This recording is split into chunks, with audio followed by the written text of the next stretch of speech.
Salut, je vous avais pas vu. Du coup, c'est vrai, j'ai fait une vidéo de présentation et maintenant vous attendez la vidéo, la vraie vidéo, la vraie première. Euh, attendez. Euh, oui, on va parler du lait. À force de traire les vaches, ben, le lait est contaminé parce que elle ne peut pas produire du lait de bonne qualité en étant trait tout le temps. C'est un principe logique.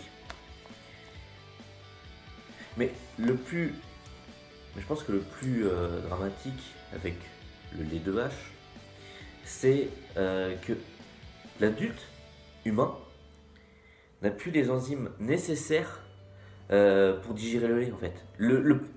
En tant qu'enfant, on a ces enzymes, mais quand on grandit, on ne les a plus.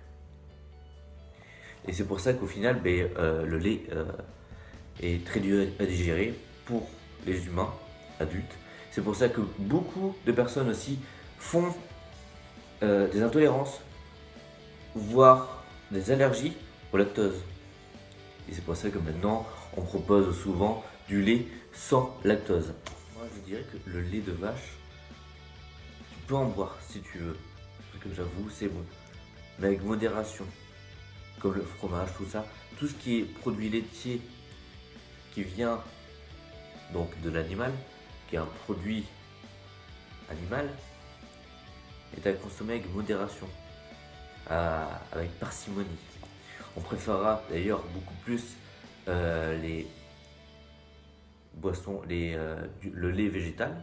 On préférera d'ailleurs plus souvent le lait végétal, le lait d'avoine, le lait de riz, et il y en a plein, le lait de soja aussi si vous aimez, qui d'ailleurs apporte beaucoup plus au corps que le lait animal.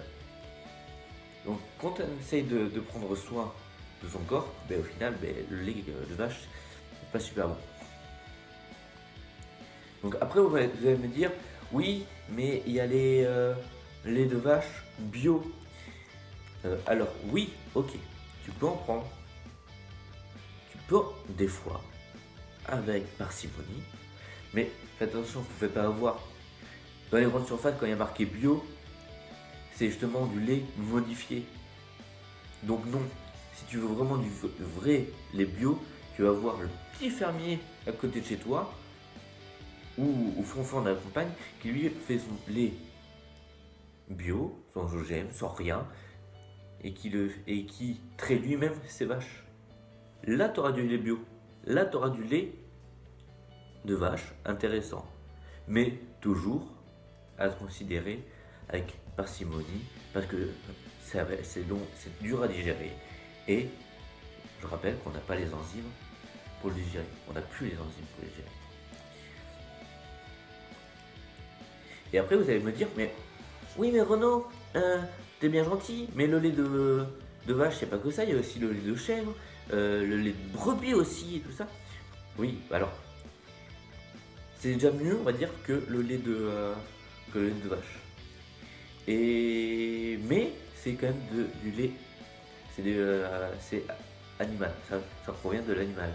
Et au niveau des apports, on préférera toujours le lait végétal à celui animal. Mais si vous voulez vous faire un petit plaisir, prenez du fromage de chèvre, pareil, ou de brebis, mais à consommer quand même avec modération, car si vous voulez prendre soin de vous, soin de votre corps, que vous voulez faire de la musculation ou que vous voulez perdre du poids, prenez ça en compte. Le lait animal n'est pas, comme on nous dit, super bon pour les os et tout ça. Après, voilà, c'est pas moi qui le dis, ce sont des scientifiques qui le disent. Et c'est pas parce que les gens à la télé ou certains scientifiques qui sont soumis au lobby du lait vous le disent que c'est vrai que le lait est bon. C'est pas ça vous tue pas, mais ça vous rend pas plus fort. Et c'était Renaud pour la chaîne Wait and See.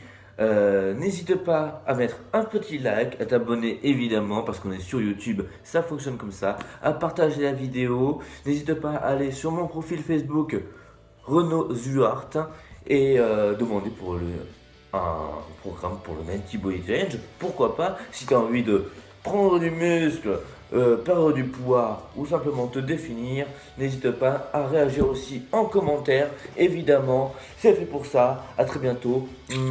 Gros bisous. À bientôt. C'était génial.